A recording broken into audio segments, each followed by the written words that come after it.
வேரியேஷன்லாம் ஆகக்கூடாது. See if something they're asking decide what is your take on it அப்படின்னா, if you taking some never see like mostly நம்ம டிப்ளமேட்டிக்காக தான் answer பண்ணுவோம். This is some positive and this is some negative.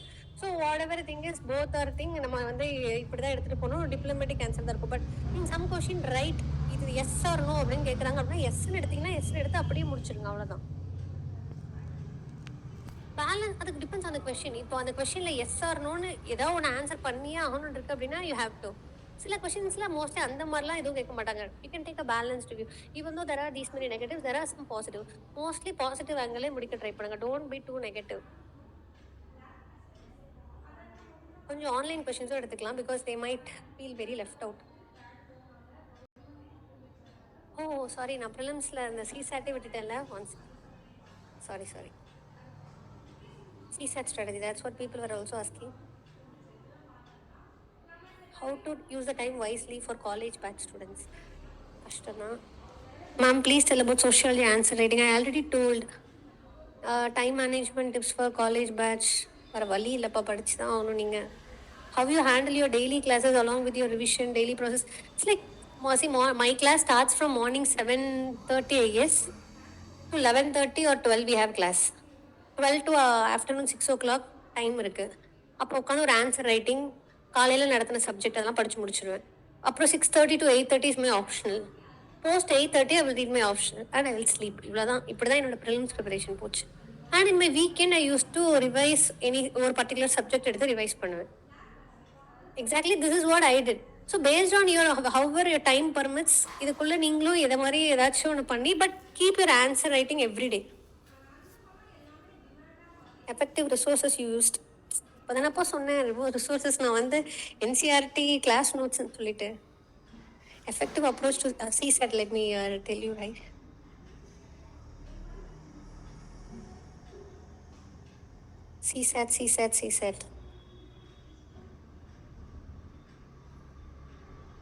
CSAT strategy. EYQ option. Internal security சோர்ஸஸ்லாம் வந்து பார்த்தீங்கன்னா நானே என்னோட சோர்ஸ் கிரியேட் பண்ணிக்கிட்டேன். ஆல்ரெடி கிளாஸ் நோட்ஸில் எங்களுக்கு ஒரு பிபிடி போட்டு சிலபஸ் வைஸ், அதாவது எவ்ரி டாபிக் வைஸ் ஒரு ஃப்ரேம் ஒர்க் போட்டு கொடுத்துட்டாங்க. அவுட் ஆஃப் தட் அது வந்து 2022 2021 கொடுத்த நோட்ஸ். ஐம் ரைட்டிங் 2024 மெயின்ஸுங்கிறப்ப certainly it requires some updation. அப்போது ஏதாச்சும் ப்ராப்பராக ஒரு கரண்ட் அஃபேர்ஸ் நீங்கள் எவ்ரிடே கரண்ட் அஃபேர்ஸ்லாம் எடுத்துக்கிட்டிங்கன்னா ஆக்சுவலி மெயின் ஃப்ரேம்னு ஒன்று ரிலீஸ் ஆகும். அப்படி தானே? அதில் நிறைய கொஷின்ஸ் எல்லாம் இருக்கும், மெயின்ஸ் கொஷின்ஸ் எல்லாம் இருக்கும். அதில் இன்டர்னல் செக்யூரிட்டி கொஷின்ஸ்லாம் நான் ரீட் பண்ணி அதில் இருக்கிற எக்ஸாம்பிள் ஆன்சர்லாம் எடுத்து என்னோட நோட்ஸ் எழுதி வச்சுப்பேன். ஸோ அந்த மாதிரி நான் கிடைக்கிற கம்மியான சோர்ஸஸ் அப்படி நம்ம சோர்ஸ்னு அடித்தா எக்கச்சக்கம் வரும். அதனால் லிமிட்டட் சோர்ஸஸ் அதிலிருந்து எடுத்துக்கிற points fine. And what I also use to do is toppers paper everyday once எடுத்து டியூரிங் மை மெயின் சொல்லி. ஓகே, இட்ஸ் நாட் லைக் இப்போவே நீங்கள் பண்ணணும்லாம் இல்லை. என்னோட மெயின்ஸ் 3 months மெயின்ஸ் அப்போ daily morning I start with some toppers copy. ஒரு நாள் GS1, ஒரு நாள் GS2, ஒரு நாள் GS3 அந்த மாதிரி சும்மா பார்ப்பேன். If something I find new good example அப்படியே எடுத்து வந்து என்னோட நோட்ஸில் எந்த கொஷின் அந்த டாபிக் கண்டிப்பாக நான் இப்போ ஏதோ ஒரு டாபிக் பார்க்குறேன்னா கண்டிப்பாக என் நோட்ஸில் இருக்கும் அந்த டாபிக். ஓ இது நல்லா இருக்கே, இந்த கோட் நல்லா இருக்கே, இந்த எக்ஸாம்பிள் நல்லா இருக்கே அப்படின்னு சொல்லி அதை எடுத்து எழுதி வச்சுப்பேன். So that's how I prepare my own notes. It's not கண்டிப்பாக அவங்க அவ்வளோ பெரிய டாப்பராக அவங்க ரேங்க் வாங்கியிருக்காங்கன்னா it's like real test paper தான். மைட் பி அந்த டெஸ்ட் பேப்பர் எக்ஸாக்டாக அவங்க எக்ஸாமில் எழுதியிருக்க மாட்டாங்க. But you get some good information or some kind of அந்த இது திங் இருக்குல்ல, அதுக்காக கம்ப்ளீட்டாக டிபெண்ட் பண்ணி டாப்பர்ஸ் காப்பியெல்லாம் போகக்கூடாது. எண்ட் ஆஃப் த டே ஒரு வேல்யூ அடிஷனுக்கு உங்களோட மெயின்ஸ் ப்ரிப்பரேஷன் அப்போ இதையே பார்த்துட்டு இருக்கோம். மோனோட்டோனஸாக போயிட்டு இருக்க ப்ரிப்பரேஷனுக்கு அப்படியே லைட்டாக சும்மா பார்க்குறப்ப ஒரு சாப்பிட்டுட்டு இருக்கிறப்ப இல்லை ஏதாச்சுப்ப அந்த மாதிரி லைட்டாக பார்த்துக்கிறது. அதுலேருந்து ஒரு 2-3 எக்ஸாம்பிள்ஸ் எடுத்துக்கிறது. ஓகே, விச் PYQ புக் எதனாலும் வாங்கிக்கோங்கப்பா. ஓகே, ஸோ CSAT மட்டும் சொல்லிடுறேன். Okay, so for CSAT what I used to do was ஒரு CSAT கிளாஸஸ் இங்கே அட்டன் பண்ணேன். So they gave well around good notes for everything. என்னோட first 2 attemptsக்கு ஆல் 3 attempts I've cleared my CSAT. But first 2 attemptsல what I used to I depend on more on comprehension, less on mathematics side. Though எனக்கு maths good நல்லா பிடிக்கும் தான், but ஏதோ காம்ப்ரிஹென்ஷனை பார்க்குறப்ப ரொம்ப ஈஸியாக அந்த மாதிரி இருந்துச்சு. எக்ஸாம் ஹாலில் ஈஸியாக அந்த மாதிரி தான் இருந்துச்சு. வீட்டுக்கு வந்து ஆன்சர் கீ செக் பண்ற பத்தி தெரியுது எல்லாமே தப்பு நிறைய. But some by God's grace ஒரு 75, 76 அந்த மாதிரி எப்படியாச்சும் வந்துரும்னு வச்சுக்கோங்க. Because I also do from maths. And then in this third attempt only I realized never completely rely upon comprehension. And also you don't know whether அது அந்த அந்த comprehension தான் கேட் ஆன் த வால் சுச்சுவேஷன்லேயே உங்களை போய் லீட் பண்ணி விட்டுரும். Prelims clear ஆகுமா ஆகாதான்னு தெரியாமல் உட்காந்துருப்போம். when you score more than 100 in GS and sitting for CSET mains preparation அந்த 10 days கூட ரொம்ப முக்கியம். நெக்ஸ்ட் ஃப்ரம் த ஒரு நாள் வேணால் ரெஸ்ட் எடுத்துக்கலாம் ப்ரிலிம்ஸ் முடிச்சு. அதுக்கு அடுத்த நாள்லேருந்து யூ ஹேவ் டு ஸ்டடி. இங்கே ரிசல்ட் வருமா வராதான்னு தெரியாமல் இருக்கிறப்ப it's very hard. So I'm telling you please focus on also this mathematic aptitude side. Don't completely rely on காம்படி. பார்க்க ரொம்ப ஈஸியாக இருக்கும், இதை பண்ண முடியாதான்னு இருக்கும். எப்போனா பிவைக்யூவை வச்சு பின்னாடி ஆன்சர் கீயை வச்சு பார்த்து பார்த்து செக் பண்ணுறப்ப ரொம்ப ஈஸியாக தான் இருந்துச்சு. எக்ஸாம் ஹாலில் போனப்போ தான் ஏஆ பியாங்கிற கன்ஃபியூஷன் ரொம்ப அதிகமாக இருந்துச்சு. இட்ஸ் லைக் கம்ப்ளீட்லி அது தெரியல. there might be some organized procedure to answer that comprehension. எனக்கு தெரியல. So very better to rely more on this மேக்ஸுங்கிறதுனால கிளாஸ் ஆல்ரெடி நோட்ஸ் எல்லாமே இருந்துச்சு. Everyday I used to PYQ இருக்கிற எல்லாமே சால்வ் பண்ணிடுவேன். ஃப்ரம் 1990 எப்போலேருந்து மேக்ஸ் கொஷின் ஆப்டிடியூட்லாம் இருக்குதோ அந்த புக்லெட்லேயே இருக்குமோ all questions I used to solve. And then different test series attend பண்ணுறோம்ல. இப்போ நமக்கு ஆரம்பல டெஸ்ட் சீரிஸ். ஸோ நீங்கள் டெஸ்ட் சீரிஸில் பார்த்தீங்கன்னா நிறைய மாடல்ஸ் இருக்கும். ஒரு சம்முக்கும் டிஃப்ரெண்ட் ஐ மீன் நிறைய மாடல்ஸ் ஆஃப் சம்ஸ். ஸோ எல்லாத்தோட ஒரு மாடல் சம்மையுமே என்னோட சிசாட்டுக்குன்னு ஒரு நோட் போட்டு நான் பண்ணி வச்சுட்டேன். Not only so many test series I have சும்மா கிடைக்கிற டெலிகிராமில் வரலாம் டவுன்லோட் பண்ணி சிசாட்லாம் அட்டன் பண்ணி. அப்புறம் பார்த்தீங்கன்னா மாடல் எல்லாமே ஒன்று தான், நம்பர்ஸ் மட்டும்தான் எல்லா இதுலேயுமே மாறி இருக்கும். ஸோ ஓவரால் இப்போ ப்ராபபிலிட்டியில் என்னென்ன டிஃப்ரெண்ட் மாடல்ஸ் சம்ஸ் வந்துடலாம். இந்த மாதிரி பர்டிகுலர் இடத்துல டிஃப்ரெண்ட் மாடல்ஸ்க்கு என்கிட்ட வந்து இந்த மாதிரி கொஷின் வந்தால் இந்த மாதிரி ஃபார்முலாவில் இதை சால்வ் பண்ணலாம். இந்த பேசிக் ஃபார்முலா இது எல்லாத்தையும் படிச்சு வச்சுட்டு. And I also use to do study CSAT, அதாவது சால்வ் பண்ணி பார்க்குறதுமே exactly during the prelims time. Prelims 2 to 4 2:30 to 4:30 exactly during the same time தான் என்னோட லாஸ்ட் 3 months ஆஃப் சிசெட் ப்ரிப்பரேஷனுமே இருக்கும். பிகாஸ் அந்த டைம் தான் நம்ம நல்ல ஸ்லீப்பியாக இருப்போம். இது வரைக்கும் அந்த டைமில் நல்லா ரெஸ்ட் எடுத்துட்டு எக்ஸாம் ஹாலில் அன்னைக்கு போய் 2:30 to 4:30 நீங்கள் சிசாட் எடுத்தீங்கன்னா உங்கள் பிரெயின் அதுக்கு பழக்கமே பட்டிருக்காது. இந்த டைம் சாப்பிட்டு தூங்குற டைம் ஆச்சு, இன்னைக்கு வந்து சிசாட் போட சொல்கிறீன்னு கேட்கும் அது. ஸோ லாஸ்ட் ஒரு 2-3 months டியூன் ஆயிருங்க. 2:30 to 4:30 தான் நீங்கள் வந்து சிசாட் ப்ரிப்பேர் பண்ணணும். ஓகே, ஸோ நீங்கள் அப்படி பண்ணுறப்ப வந்து பார்த்தீங்கன்னா ரொம்ப ஈஸியாக இருக்கும். அது ஒரு மாதிரி அடாப்ட் ஆகி இருக்கும். அந்த ஸ்லீப்பி டைம்லையுமே கூட நீங்கள் அந்த மாதிரி மேக்ஸ் போட்டு பழகிறப்ப little more it's helpful. That's what I feel. எல்லா அட்டம்ஸுமே நான் அந்த மாதிரி தான் பண்ணுவேன். ஒரு லாஸ்ட் 2-3 months அந்த 2:30 to 4:30 தூங்காதீங்க. And also morning that 9 exactly அந்த ப்ரிலிம்ஸ் டைம் அப்போ பி ஆக்டிவ். அந்த டைமில் ரெஸ்ட் எடுத்து மட்டும் பழகுது. ஈவன் தோ பவர் நேப் அது கூட post 12 post 11:30 அந்த ப்ரிலிம்ஸ் டைம் முடிஞ்சதுக்கப்புறம் பவர் நேப் எடுங்க. பிகாஸ் அதே மாதிரி நம்ம பிரெயின் அதுக்கு அடாப்ட் ஆகி எக்ஸாம் ஹாலில் வந்து அந்த பவர் நேப் கேட்கும். Really I'm telling you. இவ்வளோ நாளாக ஆல்ரெடி அந்த day before prelims also will be lot of tense stress. தூங்காமல் இருப்போம், கண்ணெல்லாம் எரியும், அப்படி தான் இருக்கும்.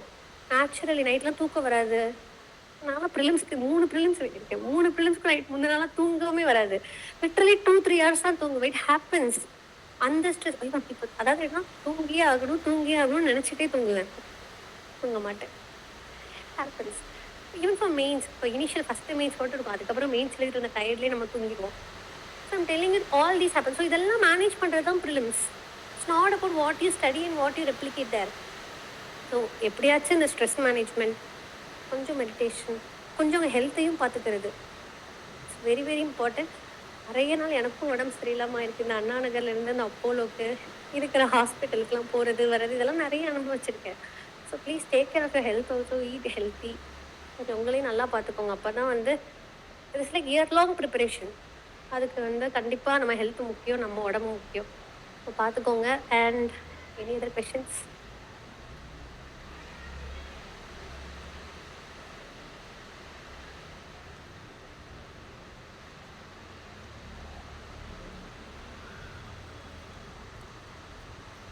அதான் சொல்கிறேன்ப்பா. இப்போ ஒரு டாபிக் எடுத்தேன்னா பிவைக்கு வச்சு இதில் என்னென்ன கொஷின்ஸ்லாம் வர சான்சஸ் இருக்குது. With practice it will come. எந்த பாயிண்ட்டை ஃபஸ்ட் எழுதணும், எந்த பாயிண்ட்டை லாஸ்ட் எழுதணும், எங்கே எக்ஸாம்பிள் கொடுக்கணும், இது எல்லாமே கம்ஸ் வித் ப்ராக்டிஸ். படிச்சுட்டே இருந்தால் மட்டும் தெரியாது. Content is important. Equally how you organise your content is very important. என்னோட ஆன்சர் ரைட்டிங் பார்த்தீங்கன்னா கொஞ்சம் ஒரு மாதிரி நான் அடிக்க மாட்டேன். சில மிஸ்டேக்ஸே வந்தாலும் கண்ணுக்கே தெரியாத மாதிரி பென்சில் வச்சு அடிப்பேன், இல்லை அப்படியே இருக்கட்டும்னு விட்டுருவேன். பிகாஸ் அப்படியே ஒரு ஆர்கனைஸ்டாக பிரிண்டட் ஸ்ட்ரக்சரில் இருக்கிறப்ப நீங்கள் பண்ணியிருக்க மிஸ்டேக்கே தெரியாது. அதை நீங்கள் அடிச்சிருக்கிறப்ப தான் இங்கே தான் ஏதோ ஒரு கன்ஃபியூஷன் நடந்திருக்குன்னு அந்த இடத்த நல்லா நோட் பண்ணி பார்ப்பாங்க. But I'm not telling that அதுக்காக மிஸ்டேக்ஸ், ரொம்ப பிளாண்ட் மிஸ்டேக்ஸ்லாம் விட்டு அப்படியே சம் ஸ்மால் ஸ்பெல்லிங் அடிக்காதீங்க. அதே மாதிரி அது with practice you will know how to put which point first and which point last, எங்கே எக்ஸாம்பிள் கொடுக்கணும், அதெல்லாமே கம்ஸ் வித் ப்ராக்டிஸுங்கிறதுனால யூ வில் அண்டர்ஸ்டாண்ட்.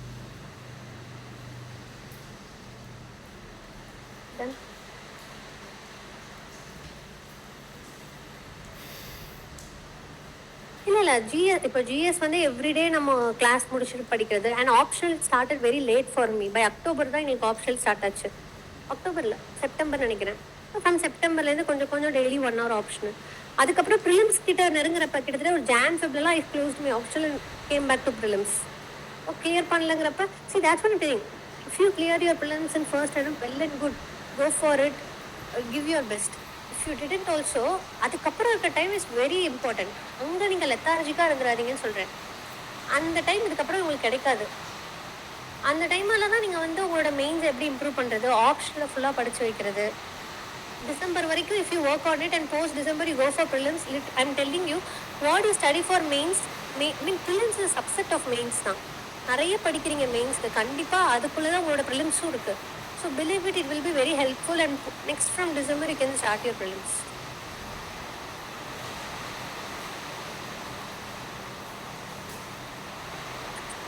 ஒரு 2-3 ஆன்லைன் கொஷின் எடுத்துக்கலாம். How to cover prediction and main frame. அப்போ தான் மந்த்லி தானேப்பா, அது அப்படியே மெயின் ஃப்ரேம் முடிஞ்ச அளவுக்கு ஏதாச்சும் ஒரு டாபிக்ஸ்க்காக பார்த்துக்கோங்க. கம்ப்ளீட்டாக மெயின் ஃப்ரேமையும் ஃபுல்லாலாம் யாராலையும் கவர் பண்ண முடியாது. அங்கங்கே உங்களுக்கு தேவைப்படுற பாயிண்ட்ஸ் எல்லாம் ஒரு வாட்டி ரீட் பண்ணி தேவைப்படுறதை எடுத்து வச்சுக்கோங்க, அதுதான். ஹவு டு சூஸ் ஆப்ஷனல், அது உங்களுக்கு எப்படி பிடிச்சிருக்கோ, உங்களுக்கு எந்த சப்ஜெக்ட் பிடிக்குமோ, டெமோஸ் கிளாஸ்லாம் இருக்குல்லப்பா, அதெல்லாம் பார்த்து அட்டென்ட் பண்ணி you can choose your optional. Daily hard to think. How did you study sociology daily hard to remember after few days. அதுதான் சொல்கிறேன், டெய்லி படித்து அதுக்கப்புறம் ஞாபகம் வரலன்னா நீங்கள் படிக்காமையே விட்டீங்கன்னா கண்டிப்பாக ஞாபகமே இருக்காது. That's why I'm telling you read every day. கொஞ்சம் கொஞ்சம் டெய்லி படிச்சிங்க அப்படின்னா அட்லீஸ்ட் ப்ரிலிம்ஸ் எல்லாம் எடுத்ததுக்கப்புறம் இதெல்லாம் நம்ம கண்ணில் கிளாஸில் கவனித்த டாபிக் தாங்கிறதாச்சும் ஞாபகம் இருக்கும். இல்லை அப்படின்னா it will be entirely new. இதெல்லாம் நடத்துனாங்களா சார், என்ன டாபிக் அப்படின்னு புரியாது. ஸோ டெய்லி பை ஹார்ட் பண்ணலனாலும் பரவாயில்ல, please go through the topic. Ma'am distraction அதிகமாக இருக்கு, எப்படி ஃபோக்கஸ் பண்ணுறது மேம்? டிஸ்ட்ராக்ஷன்ஸ்லாம் இருக்க தான் செய்யும், அதெல்லாம் கடந்து வர்றது தானே வாழ்க்கை. I never use this keypad மொபைல்லாம் நான் யூஸ் பண்ணல. I didn't uninstall my WhatsApp at all. என்கிட்ட இருந்துச்சு, I use my normal mobile தான். I mean see that inner push from you will always keep you away from those distractions. Calls வருதுனாலும் when you have something to do, அது எப்படி எடுக்க மனசு வரும்? வரக்கூடாதுல்ல. அதுதான் that's what your inner motivation should do for you. In case last 4-5 years I'm around like என்னோட college network, என்னோட close friends, ரொம்ப very close friends கூட தான் என்கிட்ட contact. I have lost some network, but இப்போ என்னால் ரீகெயின் பண்ண முடியுது. Real people who always wants you will stay. Whoever doesn't want they will go. Let them go. ஓகேவா? ஸோ யார் உங்களுக்கு கண்டிப்பாக நீங்கள் வேணும்னு நினைக்கிறாங்களோ உங்களோட ப்ரிப்பரேஷன்லாம் உங்களுக்காக வெயிட் பண்ணுவாங்க. Okay, so don't get distracted. Your interview experience, அதெல்லாம் பெரிய கதைங்க. நம்ம இன்டர்வியூ செஷனில் அப்போ எப்பயாச்சும் பேசிக்கலாம். Working professional any suggestion? கஷ்டம்தான். to put a lot of efforts and weekend. There are people who also part-time job எல்லாம் இருந்துட்டு கிளியர் பண்ணவங்கலாம் இருக்காங்க. Hats off. Really they have lot of stamina and motivation. அவங்களெல்லாம் பார்த்து நீங்களும் செல்ஃப் மோட்டிவேட் ஆகி try to balance. எனக்கு தெரியல வேறு எப்படி, பிகாஸ் ஃபுல் டைமாக நான் படித்ததுனால எனக்கு தெரியல எப்படி you have to schedule your preparation அப்படின்னு சொல்லிட்டு. How to revise the static part. இது தானேங்க நான் அவ்வளோ செஷன் ஃபுல்லாக சொன்னேன், வேறு வழி இல்லை, டெய்லி படித்து தான் ஆகணும்னு சொல்லிட்டு. மை எக்ஸ்பீரியன்ஸ் இன் லபாஸ் ஷேர் பண்ணக்கூடாது. because everyone has to experience it. So let me not spoil all your expectations. I will never tell.